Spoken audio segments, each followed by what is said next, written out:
Right. So you got a little bit of hormone sensitive lipase activity, right, for the fat loss, and then blocking the insulin receptor through IGF-1 is actually how the fat loss continues.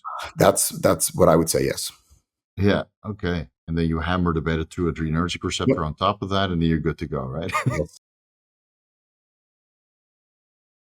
So how much are you involved with the molecules, like in your line of work? Are you constantly into the molecules and then just seeing, how those things affect the body, or like and how also would you split altering things. So I had a project where we were altering. So Trenbolone's still used in cattle here. So a project where I was altering.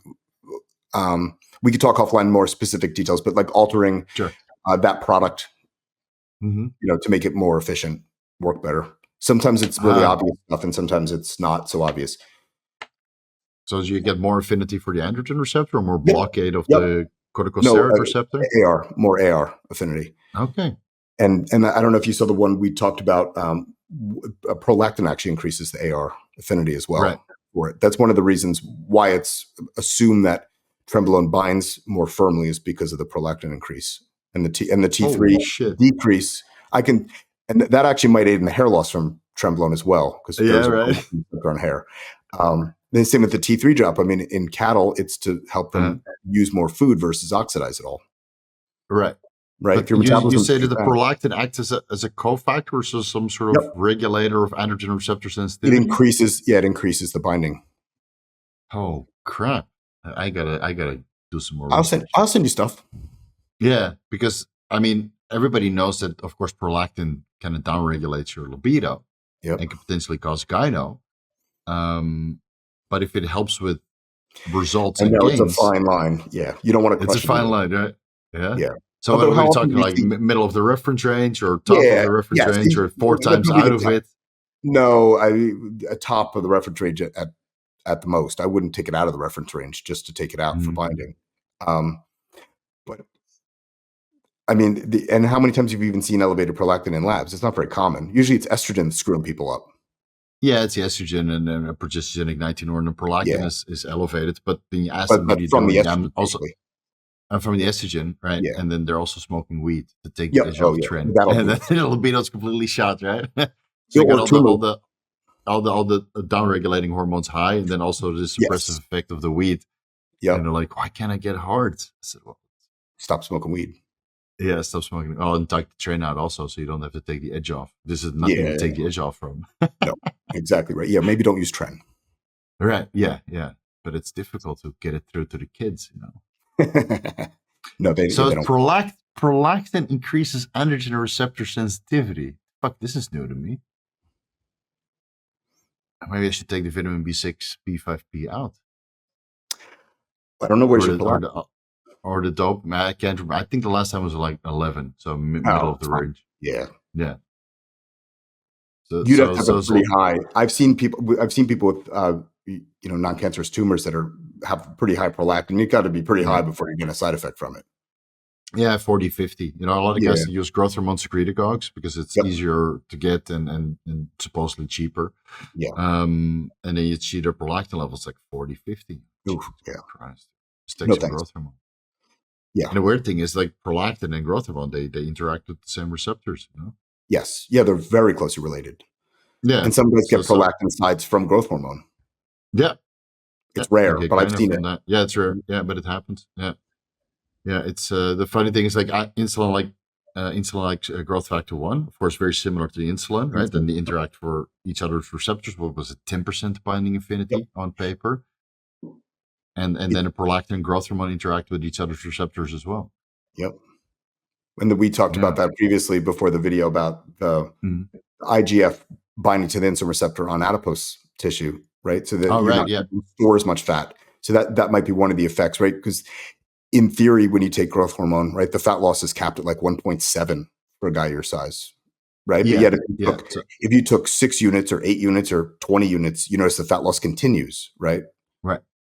And it's most likely through that effect, not so much direct HGH effect, on fat loss, because you've gone way over where that occurs.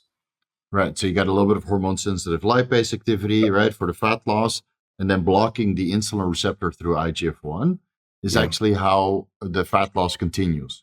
That's what I would say. Yes.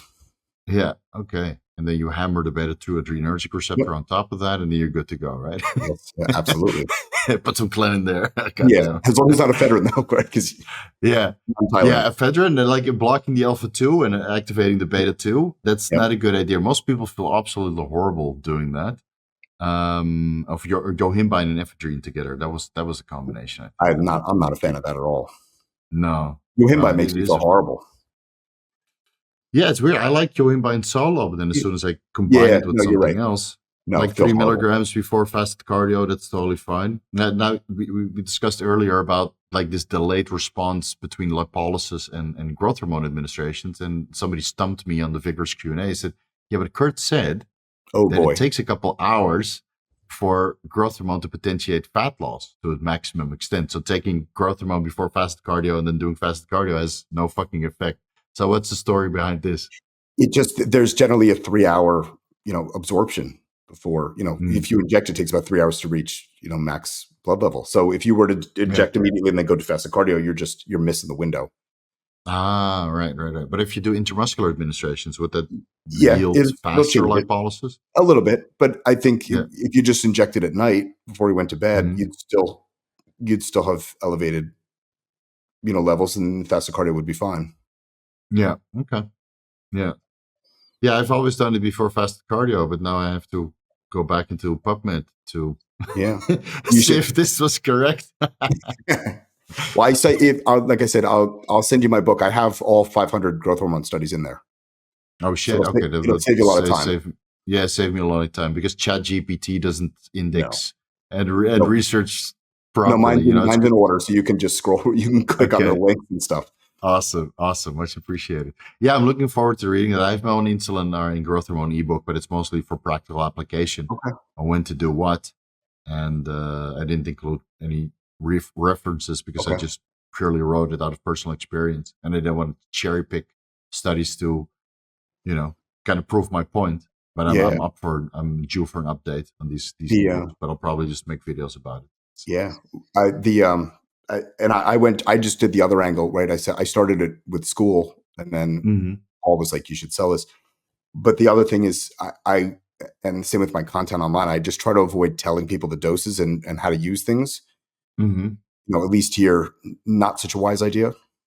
No, I know. I talked with Dr. Scott Stevenson about this. Also, he doesn't give like practical application and dosing advice because he's scared. But you're studying to be a doctor, right? And he's a doctor, so you have a medical license to lose. I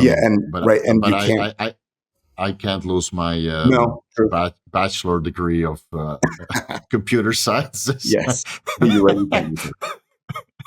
When it also just becomes a thing, right? The last thing you want to do is harm someone if you just give generic, advice. But even if the information is as good as you can be, in the end, you never know how it's going to be interpreted and received. And I see more people making mistakes with information and advice that I would never give. They get it somewhere else, or they come to their own conclusions and then try to reel them back in.